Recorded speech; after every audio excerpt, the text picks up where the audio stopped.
Olá, gente, tudo bem com vocês? Eu espero que sim. Bom, trago aqui para vocês mais uma reflexão sobre o ID, sua forma de expressão na clínica, no setting. Eu venho falando sobre isso aqui de modo bem elucidativo mesmo, de modo que possa contemplar a prática clínica nesse sentido. E anteriormente eu vinha falando do quão que o id é a parte mais primitiva e inconsciente da psique. Para você poder assistir o vídeo anterior e vir a ter uma visão contextualizada acerca do assunto, você pode vir aqui no comentário em destaque na plataforma do YouTube. Você vai encontrar aí a playlist que vai te encaminhar, para os vídeos organizados a partir de uma ordem lógica de compreensão. Então eu estava falando, do id enquanto primitivo, um id que é regido pelo princípio do prazer de fato, um id que contempla aquilo que há de ser os impulsos, aquilo que há de ser instintivo, aquilo que há de ser desejos e pulsões. Eu vinha falando de um id que não obedece à lógica moral, não obedece aquilo que há de ser lógico, aquilo que há de ser racional. Estou falando de um construto do aparelho psíquico que busca gratificação imediata. Então, às vezes na clínica, eu escuto: Caio, eu estou agindo no automático. E quando eu escuto isso, muitas e muitas vezes não é de forma direta, não. É de forma indireta. Eu escuto isso nas entrelinhas do dito. Caio, eu estou agindo no automático. Só que eu estou falando aqui para vocês de modo muito direto. Eu estou falando aqui para vocês o que poderia vir a ser dito de modo nu e cru se o id, de fato, ele não fosse um construto inconsciente. Então, muitas vezes, ele vai estar impresso no discurso, mas não é de modo direto. Há de ser nas entrelinhas. E aí, nas entrelinhas do dito, eu escuto: eu estou agindo no automático. Eu não estou no comando. E este agir no automático, esse não estar no comando, isso aí é uma manifestação do id. Isso se dá muito naqueles momentos de intensa emoção ou impulso. Nessas situações, o ego, que é o que normalmente regula e equilibra de fato os desejos do id com aquilo que há de ser as demandas da realidade, este ego ele pode estar temporariamente enfraquecido ou sobrecarregado. E aí, como resultado disso, o que é que acontece? O id ele assume o controle. E aí ele assume o controle de uma forma mais direta, levando esse sujeito a ações impulsivas, instintivas e às vezes até dissociativas. E um exemplo disso se dá quando alguém se vê ali acometido de uma extrema raiva, muita raiva. E aí só depois a pessoa, o sujeito, percebe que acabou dizendo ou fazendo algo sem pensar. Da mesma forma, situações de compulsões, uma compulsão alimentar, por exemplo. comer exageradamente e de repente a pessoa não percebe. E quando se dá conta, tá ali tão empachado que acabou não entendendo o porquê que debruçou-se ao ato de se alimentar de uma forma tão disfuncional a ponto de ficar ali empachado, enjoado, com mal-estar. E não entende o porquê e como isso aconteceu. Estou falando aqui de momentos que ilustram influências do id. O id ele influencia o comportamento e muitas vezes não, quando ele influencia o comportamento de modo muito significativo, isso aí vai se dar sem intervenção consciente do ego. E em casos mais extremos, essa sensação ela vai sim se relacionar a estados dissociativos, onde há uma divisão da consciência. E essa divisão da consciência estar aí muitas vezes associada a traumas ou mecanismos de defesa psíquicos. E diante da dissociação é como se a pessoa tivesse a impressão de que ela não está nesse mundo aqui de modo propriamente dito. Na realidade propriamente dita.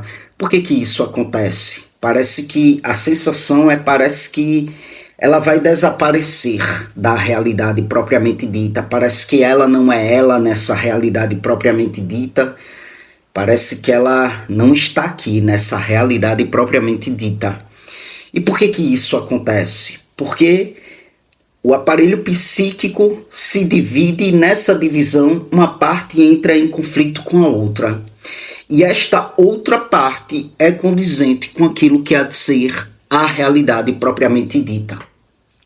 Então sim, o id, ele influencia experiências, ações, influencia muito esse tal de agir no automático. Porque ele impulsiona mesmo comportamentos que não terão aí a mediação do ego.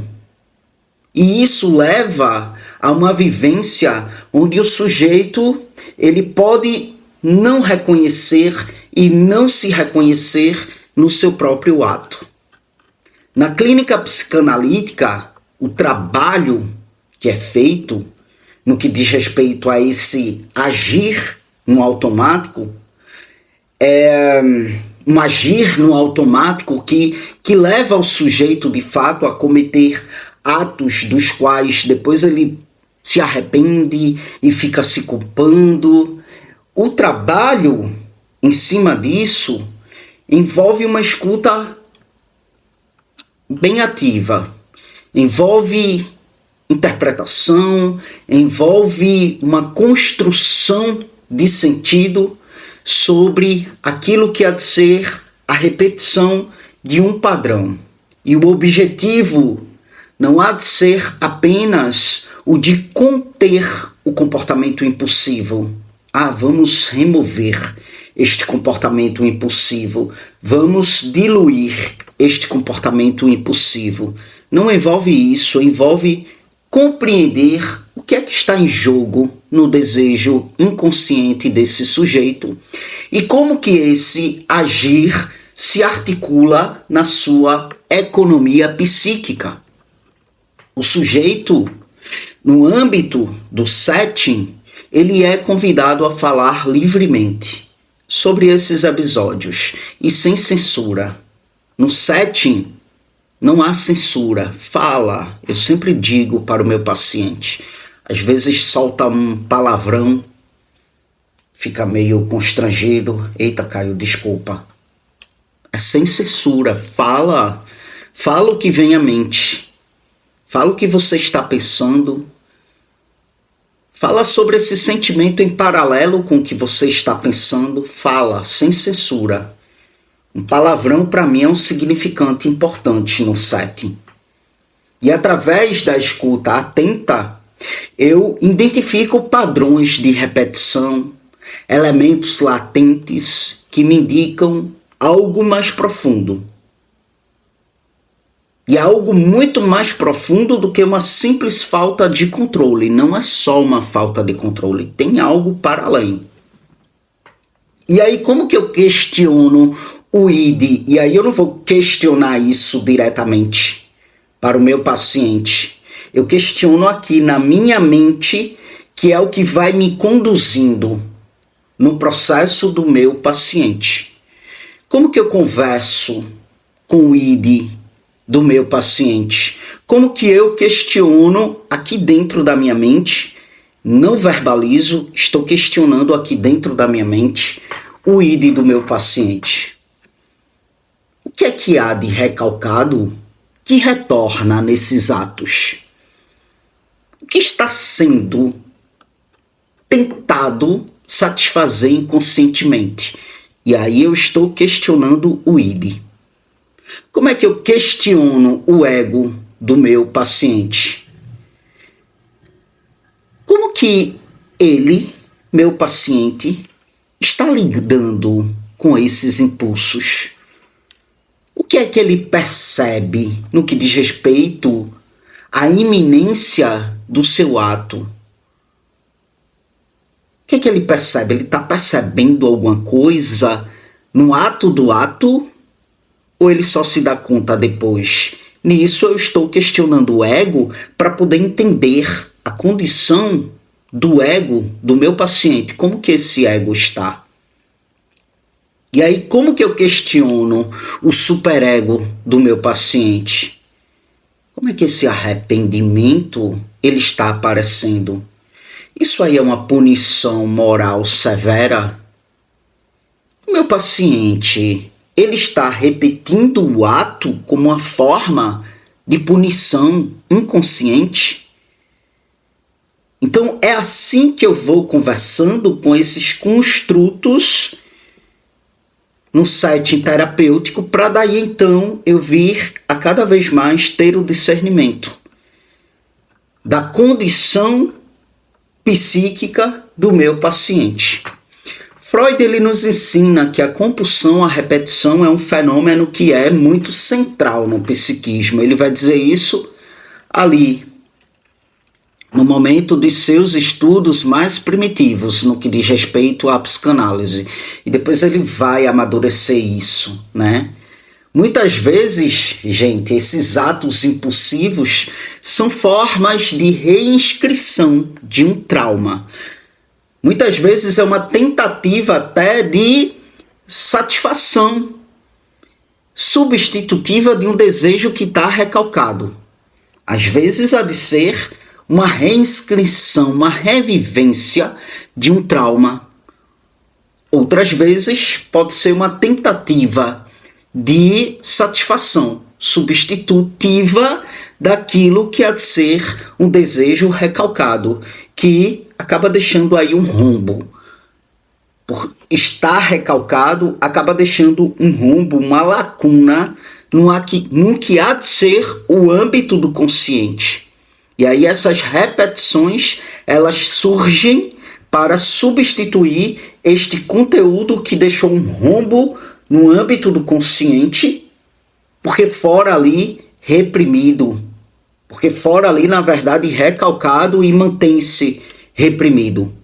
Então é importante, por isso que é importante explorar a história do sujeito, explorar suas relações com figuras parentais, explorar eventos marcantes, porque isso aí são questões que podem revelar o que é que está se expressando por meio desses atos.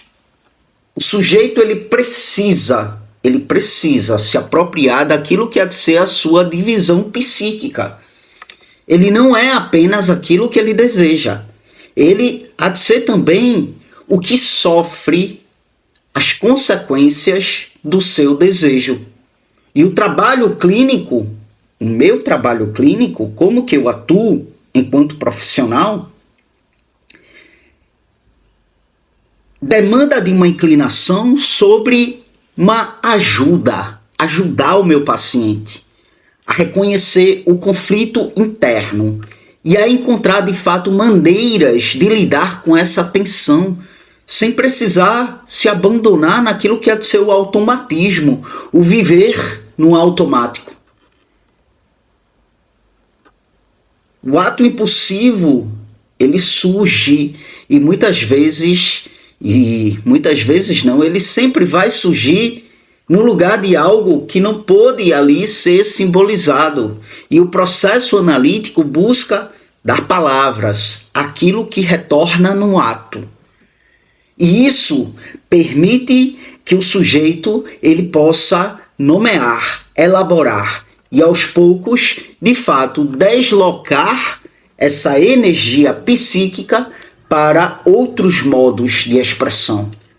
E não mais nisso que há de ser uma compulsão, uma repetição que o leva ao sofrimento e cada vez mais ao sofrimento, aquilo que há de ser de fato destrutivo.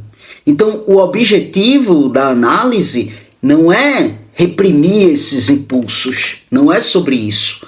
É permitir que o sujeito compreenda sua própria posição diante desses impulsos, para que daí então ele possa agir de uma forma mais livre e não vir a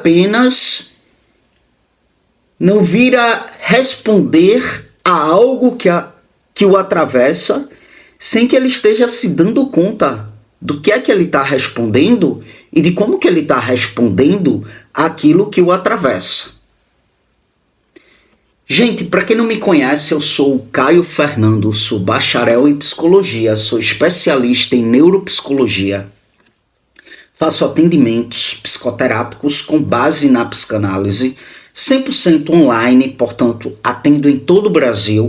Se você estiver em busca de um processo, você pode entrar em contato comigo através do meu WhatsApp, que vai estar aqui no comentário em destaque na plataforma do YouTube. Ao entrar em contato comigo, eu te passo informações pertinentes quanto a como que se dá esse processo comigo. Repito, há de ser 100% online. Atendo em todo o Brasil, tá bom? Muito obrigado pela atenção de vocês e até as próximas gravações.